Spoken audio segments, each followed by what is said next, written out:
really take the lead. And at that point, It's the Big H Chicken Buffet. That place is always jammed.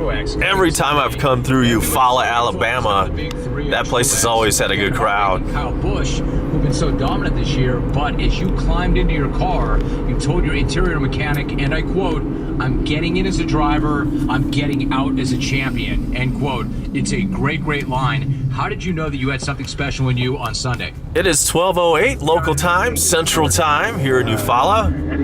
Headed back from PCB. You have to be tough, and to be mentally tough, you have to be prepared. And I felt very prepared for the race, for the battle that was ahead of me.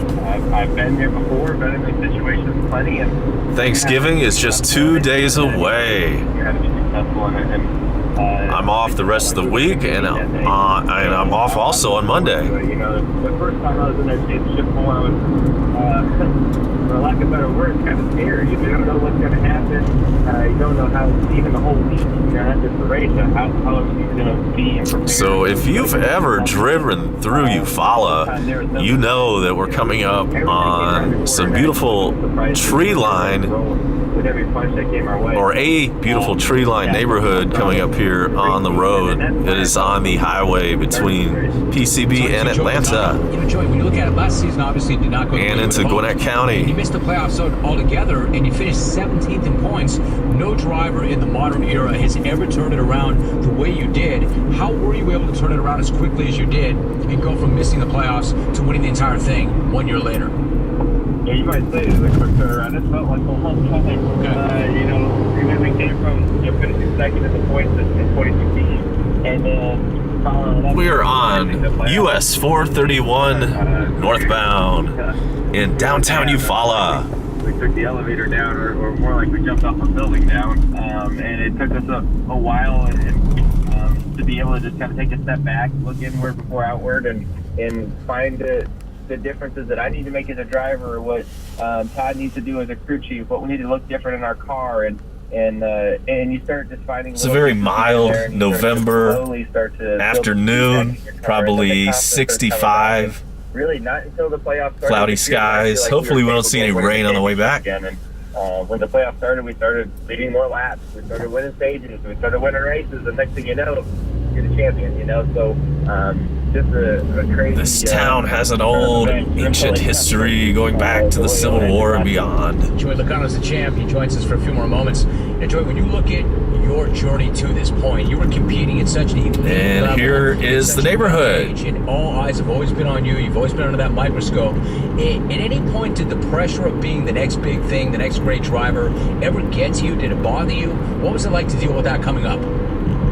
You know, honestly, yes, it does. You know, you think about that, you don't want to let anyone down, right? So you when that hype is on, then you don't want to be the failure, right? And honestly, I went through that. You know, I went through a point of my career that I jumped into the top level and raced against the best race teams and drivers in stock car racing, and I got my butt handed to me. These antebellum homes are in great condition. You know, now I look at it as one of the greatest gifts God's ever given me. What a canopy we've got here from the live oaks.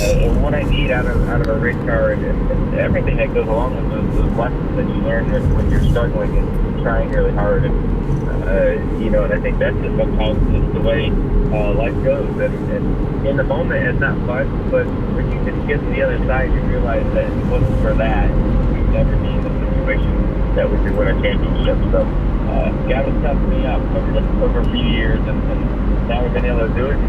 Lord knows what comes next, right? I mean, it's all getting in tomorrow. We might get the car crashed and drive to the next place, but we're going to enjoy it right now. It's fun.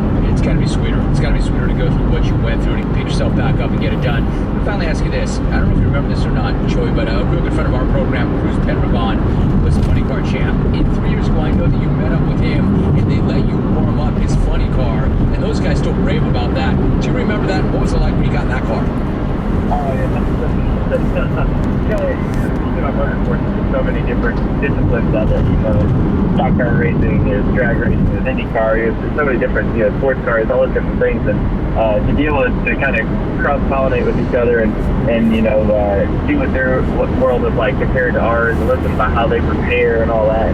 Then they let me get in this car, and they only let me warm it up, which was Only funny. 29 miles to I seal. think they got about 9,000 horsepower now, and that's not even a joke. 9,000 horsepower, that's incredible.